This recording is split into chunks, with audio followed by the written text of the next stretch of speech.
would you do if I told you that there's an anime version of Metal Gear? Well, here we are with Spy Fiction.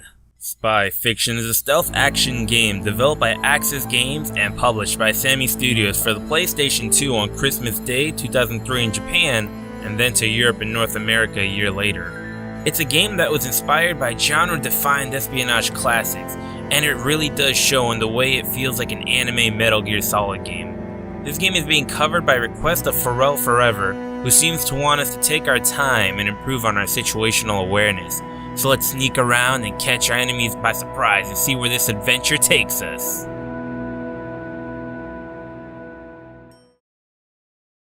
The Special Execution Agency sends 3 operatives from their Phantom unit, Billy, Sheila, and Nicholas, onto the rooftop of Castle Wolfgang in Austria.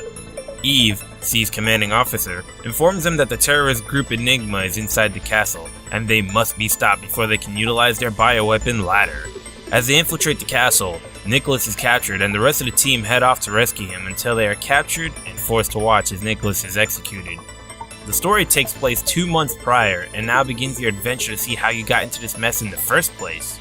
Spy Fiction will take around 9 hours to complete, which seems like a decent amount of time for a game that's about stealth, honestly. Spy Fiction's story seems like an interesting one to say the least, and I'm sure it will be one to surprise and entertain. The graphics for Spy Fiction are good for the PlayStation 2 era of gaming. There is a few clipping issues here and there, but it's not enough to really deter you from the game as a whole, but you might lose some immersion in certain cutscenes. I love the designs for the characters and the enemies and the places you infiltrate. Honestly, I wish there was more to talk about in terms of graphics, but being a game about stealth and humans doesn't give you much to talk about. With that said, let's jump into the music and see how they stack up in a stealth game.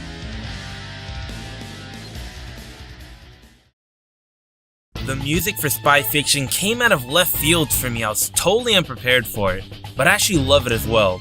The only way I can describe the music is basically RPG music in a stealth game. Hell, one of the parts of the game gave me Final Fantasy VIII flashbacks as if I was in Balam Garden about to infiltrate Galbadia Garden.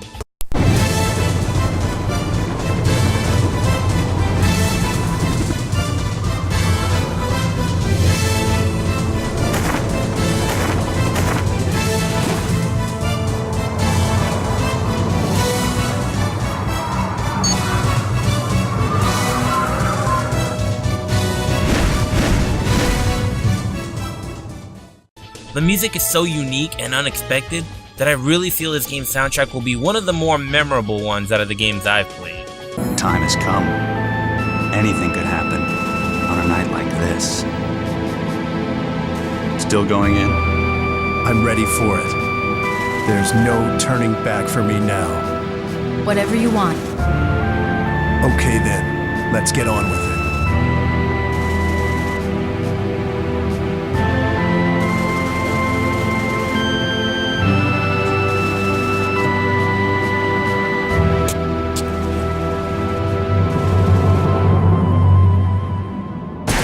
With that said, the voice acting for this game has its ups and downs. There's some times where it's decent, Get the prisoner! Retreat! and there's other times where its delivery is pretty flat on its face. Don't fight. Stand still now.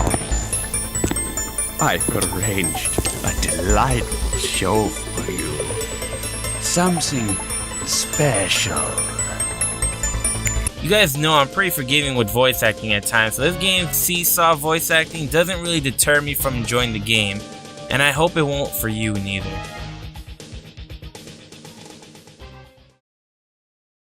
Spy Fiction is a game all about its stealth infiltration and espionage tactics.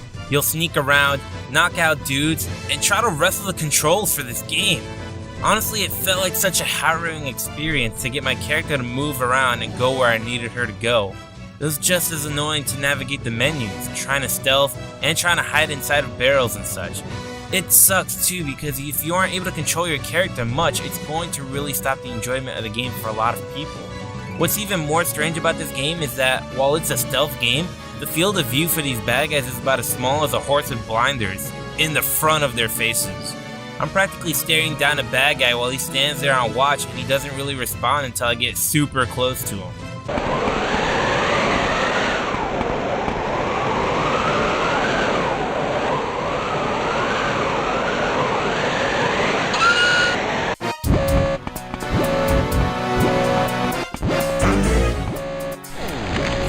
Someone help! Okay, so I've addressed my issues with this game, but let's talk about the cool things this game does right, like the disguise system. In this game, you're given a special camera that you use to take photos of a subject's face and body. Once you have your picture, you run to the nearest hiding spot like a barrel or a dumpster and you select your disguise from your picture album to become an exact replica of this person. For a spy stealth game, I thought it was such a unique and interesting mechanic that really makes the game much more interesting, fun, and tactical as you fool enemies to ignore you while you do your mission.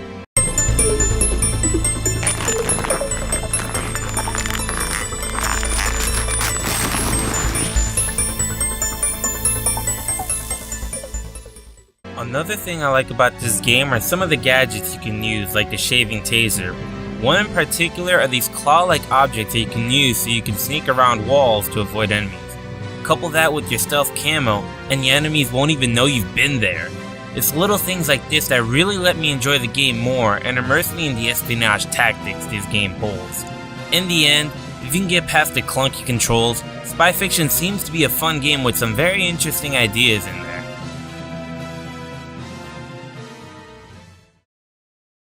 Spy Fiction is a game with a lot of fun and cool ideas, but its controls and some of its gameplay really hold it back. I would love this game to get a remake or perhaps a spiritual successor, or even just have some people take the ideas this game had and use them to make their own awesome games. Thank you guys for another fantastic episode of UnderRadar, and I'll see you on the next one.